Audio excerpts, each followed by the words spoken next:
अस्सलाम वालेकुम नाजरीन, हम आपको अपने चैनल में खुश आमदीद कहते हैं। आज हम रिसर्च के ऊपर बात करेंगे। रिसर्च को हम मुख्तलिफ़ पहलुओं से देखेंगे। नंबर एक के जो कॉम्पिटिटिव एग्ज़ाम के अंदर जो MCQs आते हैं, स्पेशली जो लेक्चरर की पोस्ट होती हैं, उनमें जो रिसर्च के क्वेश्चन होते हैं हमने उनको एड्रेस किया है। नंबर टू, अमूमी तौर पर जो यूनिवर्सिटीज़ में रिसर्च मेथोडोलॉजी पढ़ाई जाती है हमने उनके शार्ट क्वेश्चंस को डिस्कस किया है। और तीसरे नंबर पर ये जो वीडियो है ये भी इक्वली इम्पॉर्टेंट है, ख़ास तौर पर उन लोगों के लिए जो कि social welfare officer, population welfare officer, probation and payroll officer या और जो कॉम्पिटिटिव एग्ज़ाम की जो सीट्स हैं उनके लिए तैयारी कर रहे हैं। तो ये वीडियो उन सब लोगों के लिए इक्वल इम्पॉर्टेंस रखती है। तो चलते हैं, हम अपनी वीडियो का आगाज़ करते हैं। Question number 1, collecting and understanding information and finding answers to question is called, यानी कि जो इंफॉर्मेशन है उनको समझना और उनको इकट्ठा करना और उनके जो सवालात हैं उनके जवाब जो है ना ढूंढना, ये प्रोसेस क्या कहलाता है? Option A logic, option B empiricism, option C phenomena, option D research. तो इसका जवाब है option number D, research. Question number 2, from the prospective of its application research has, कितनी यानी कि इसकी कैटेगरीज हैं एप्लीकेशन के प्रोस्पेक्टिव से? Option number A 5 types, option number B 2 types, option number C 4 types, option number D 3। तो इसका जवाब है ऑप्शन नंबर बी, यानी कि 2 टाइप्स हैं।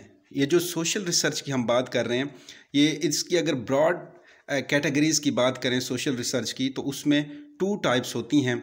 एक जो है ना वो इसको हम कहते हैं अप्लाइड रिसर्च और दूसरी को हम कहते हैं pure research. Question number 3, from the prospective of mode of inquiry research has dash types, यानी कि अपनी मूड ऑफ इंक्वायरी के लिहाज से जो रिसर्च है उसको कितनी कैटेगरीज़ के अंदर तकसीम किया गया है? Option number A 2, option number B 3, option number C 4 और ऑप्शन नंबर डी 6। तो मूड ऑफ इंक्वायरी के लिहाज से जो है ना रिसर्च को 2 कैटेगरीज़ में तकसीम किया गया है। वन है क्वालिटेटिव रिसर्च और सेकंड है quantitative research. Question number 4, knowledge that we acquire from sensory experiences is called, यानी वो इल्म जो हम अपनी हिस्सेस से, जो 5 हिस्सेस होती हैं इंसान की, उनसे हासिल करते हैं, वो कौन सा इल्म कहलाता है? Option number A research, option number B rationalism, option number C empiricism, option number D ये ऑल ऑप्शन ठीक हैं क्या? तो इसका जवाब है ऑप्शन नंबर सी एम्पिरिसिज्म, यानी वो इल्म जो कि हम सेंसरी एक्सपीरियंसेस से हासिल करते हैं उसको एम्पिरिसिज्म कहा जाता है।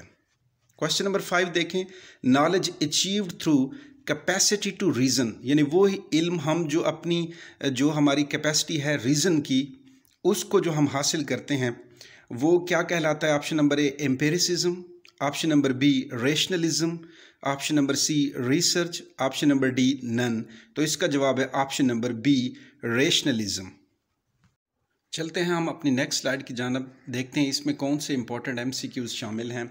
Question number 1, the first step in any social research is, जो पहला मरहला होता है किसी भी सोशल रिसर्च के अंदर वो कौन सा है? Option number A data collection, option number B literature review या review of literature, option number C define problem, option number D formulate hypothesis. तो इसका जवाब है option number C, defining a problem जो है ना ये सबसे पहला स्टेप है सोशल रिसर्च के अंदर। क्वेश्चन नंबर 2 देखें, which of these is not an example of a qualitative research method, इनमें से कौन सी जो है ना वो क्वालिटेटिव रिसर्च मेथड की टाइप नहीं है? देखें, option number A ethnography, option number B focus group discussion, option number C survey research, option number D case studies method. तो ये जो है ना इसका जवाब है ऑप्शन नंबर सी, जो सर्वे रिसर्च है ये जो है ना ये क्वालिटेटिव जो रिसर्च मेथड है उसका हिस्सा नहीं है।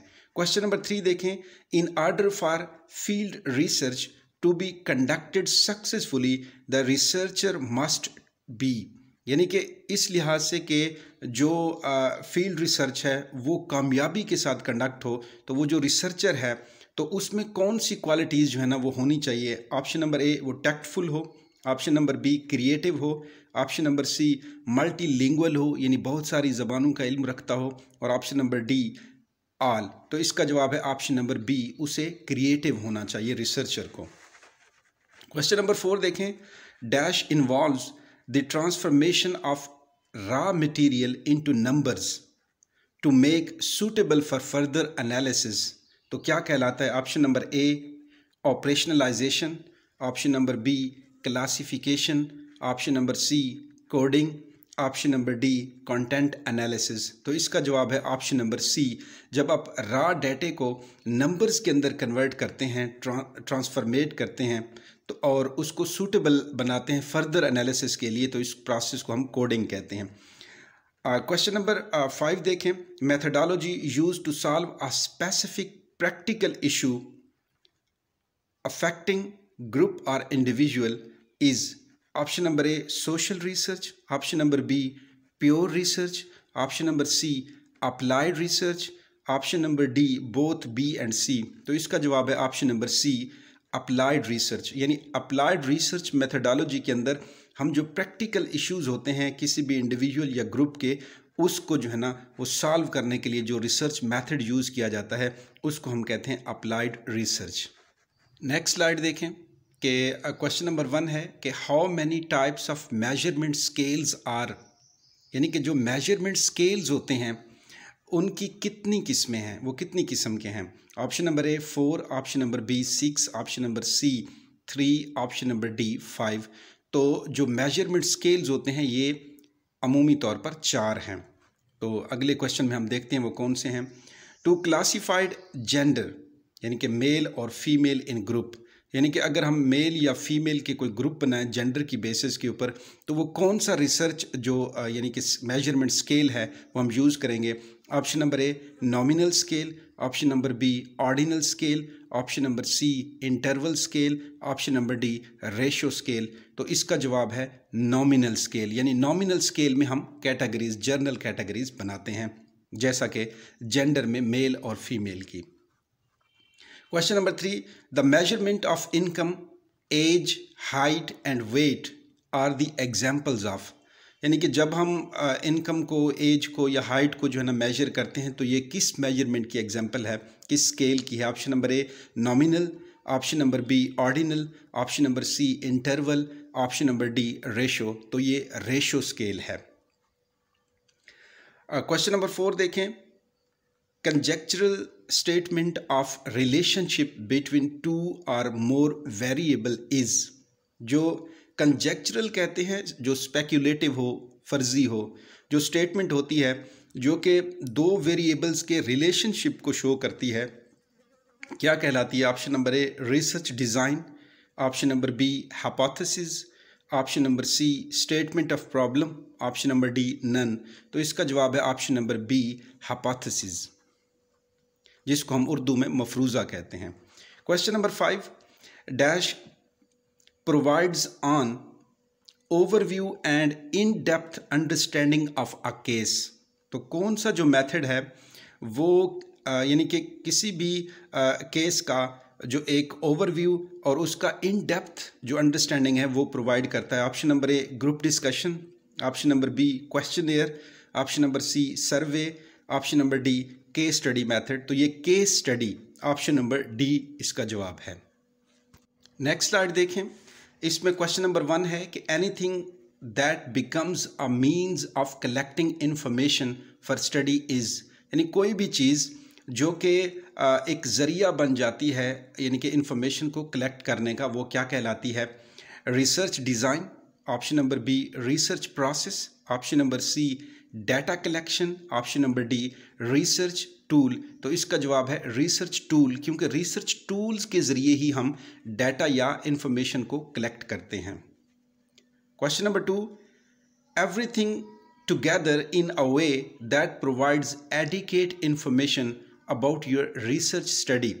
यानी कि कोई भी चीज़, हर वो एक चीज़ जो कि आपके जो आपका रिसर्च स्टडी है, जो आपकी यानी कि रिसर्च का जो मुतालिया है उसके लिए काफ़ी जो है ना वो मालूमात देती हो, वो क्या कहलाती है? Option number A sample, option number B research tool, option number C research proposal, option number D process. तो इसका जवाब है ऑप्शन नंबर सी। ये रिसर्च प्रपोजल के अंदर जो है ना वो हमारी तमाम जो रिसर्च स्टडीज़ की जो इन्फॉर्मेशन होती हैं वो इन शॉर्ट इन ब्रीफ जो है ना वो बयान की जाती हैं। क्वेश्चन नंबर 3 है इंटरव्यूज़, क्वेश्चनएयर, ग्रुप डिस्कशंस आर, यानी कि इंटरव्यूज़, क्वेश्चनएयर और ग्रुप डिस्कशंस क्या हैं? ये रिसर्च प्रोसेस हैं, option number A. Option number B research design है, option number C data collection tools हैं और ऑप्शन नंबर डी ऑल। तो इसका जवाब है ऑप्शन नंबर सी, ये डाटा कलेक्शन टूल्स हैं।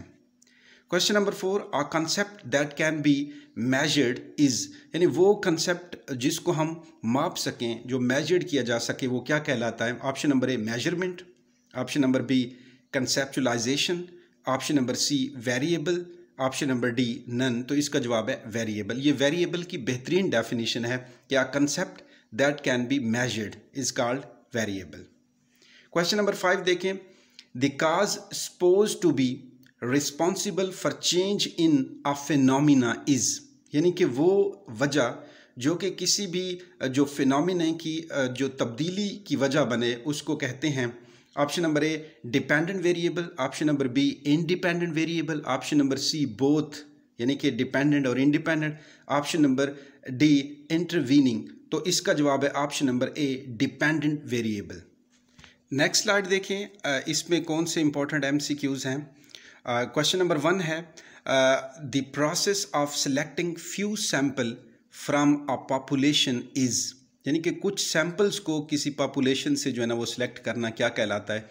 Option number A sample size, option number B sampling, option number C population, option number D all. तो इसका जवाब है option number B sampling. Question number 2 when each element in the population has an equal chance of selection is, यानी कि जब किसी भी population में हर एक एलिमेंट का इक्वल चांस होता है सिलेक्शन का, तो वो क्या कहलाता है? Option number A sampling size, option number B probability sampling, option number C non probability sampling, option number D all. तो इसका जवाब है option number B probability sampling, यानी जिसको हम यानी कि सिंपल रैंडम सैम्पलिंग की एक यानी कि ये इसमें जो है ना हम क्या करते हैं, हर एक एलिमेंट जो पॉपुलेशन का होता है उसका इक्वल चांस होता है सिलेक्शन का, जिसको यानी ये प्रोबेबिलिटी सैम्पलिंग की एक टाइप है जिसको हम कहते हैं सिंपल रैंडम सैम्पलिंग। तो इसका जवाब है option number B. Question number 3 देखें, process of selecting a sample using networks, यानी कि किसी भी नेटवर्क को इस्तेमाल करते हुए जब हम यानी कि सैंपल को सिलेक्ट करते हैं तो वो कौन सी टेक्निक है? Option number A quota sampling, option number B accidental sampling, option number C simple random sampling, option number D snowball sampling. तो ये इसका जवाब है option number D snowball sampling technique. Question number 4 देखें, dividing the sampling population into groups is, यानी कि sampling की जो पॉपुलेशन है उसको ग्रुप्स में जो है ना वो तकसीम करना क्या कहलाता है? Option number A quota sampling, option number B snowball sampling, option number C clustering और ऑप्शन नंबर डी नन। तो इसका जवाब है ऑप्शन नंबर सी क्लस्टरिंग। तो ये जो क्लस्टरिंग का प्रोसेस है ये हम क्लस्टर सैम्पलिंग टेक्निक के अंदर यूज़ करते हैं। क्वेश्चन नंबर 5 देखें, when a change in the behaviour of a person और group is attributed to their being observed, यानी कि जब किसी शख्स या किसी ग्रुप के एटीट्यूड के जो एट्रीब्यूट्स होते हैं उनको उनके अंदर जो तब्दीली आती है उसको ऑब्जर्व करना, ठीक है, ये कौन सा मेथड कहलाता है? ऑप्शन नंबर ए ये एक्शन रिसर्च है क्या, option number B participant observation है, option number C Hawthorne effect है और ऑप्शन नंबर डी नन। तो इसका जवाब है हाथरॉन इफेक्ट, यानी हाथरॉन इफेक्ट के अंदर हम किसी पर्सन या ग्रुप को जो है ना उसके डिफरेंट एट्रीब्यूट्स और उनमें होने वाली तब्दीलियों को जो है ना वो ऑब्जर्व करते हैं। नाज़रीन, अगर आपको हमारी ये कोशिश पसंद आई है और आपका कोई रिसर्च से रिलेटेड क्वेश्चन है तो आप इस वीडियो के नीचे कमेंट्स करें और आप हमारे चैनल की प्लेलिस्ट को भी विज़िट करें। उसमें हमने पंजाब पब्लिक सर्विस कमीशन और फेडरल पब्लिक सर्विस कमीशन की डिफरेंट जो पोस्ट आती हैं उनके सिलेबस, उनकी तैयारी के हवाले से जो है ना वीडियोज़ अपलोड की हुई हैं, आप उनसे जाकर मुस्तफ़ीद हो सकते हैं। और अभी तक अगर आपने हमारे चैनल को सब्सक्राइब नहीं किया तो काइंडली हमारे चैनल को भी सब्सक्राइब कर दें और साथ लगे हुए बेल आइकन के बटन को भी प्रेस कर दें ताकि हमारी आने वाली हर एक वीडियो का नोटिफिकेशन आपको मिलता रहे। तब तक के लिए अल्लाह हाफ़िज़।